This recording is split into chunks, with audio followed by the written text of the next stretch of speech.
Thank you, Mr. Chairman.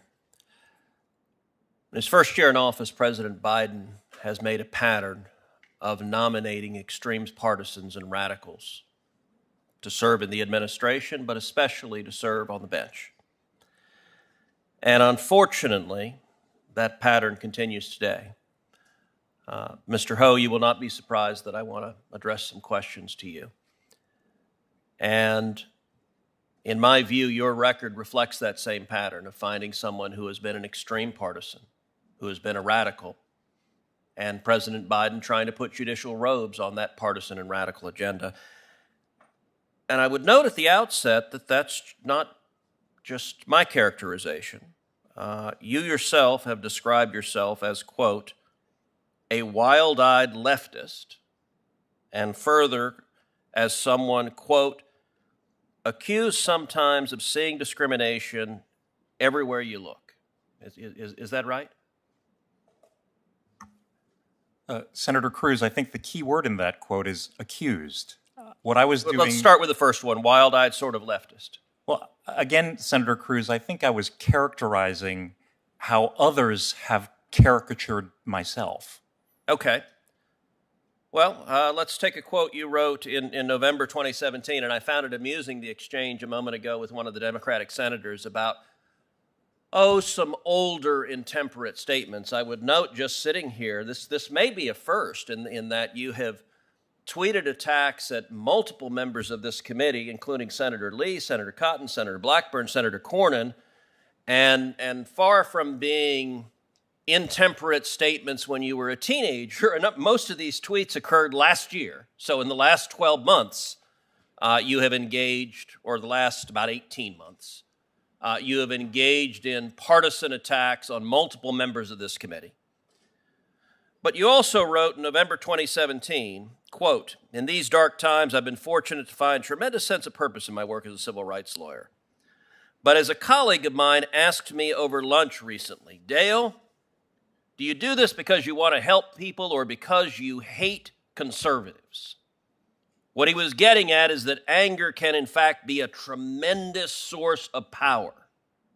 For me, righteous indignation can provide a sense of moral clarity and motivate the long hours needed to get the work done. But it's only a short-term burst. It's not sustaining in the long run. Mr. Ho, if you wake up and are Judge Ho, and I recognize that New York is a blue state, but imagine there is someone who considers himself or herself a conservative in the state of New York, who, God forbid, finds themselves in a courtroom where you're wearing a robe. What comfort do you think that litigant would have that you described the hatred of conservatives, the righteous indignation, the anger at conservatives, as a tremendous source of power for you personally? How does that possibly give anyone comfort that you would be a fair and impartial judge? Thank you, Senator Cruz, for giving me an opportunity to address this.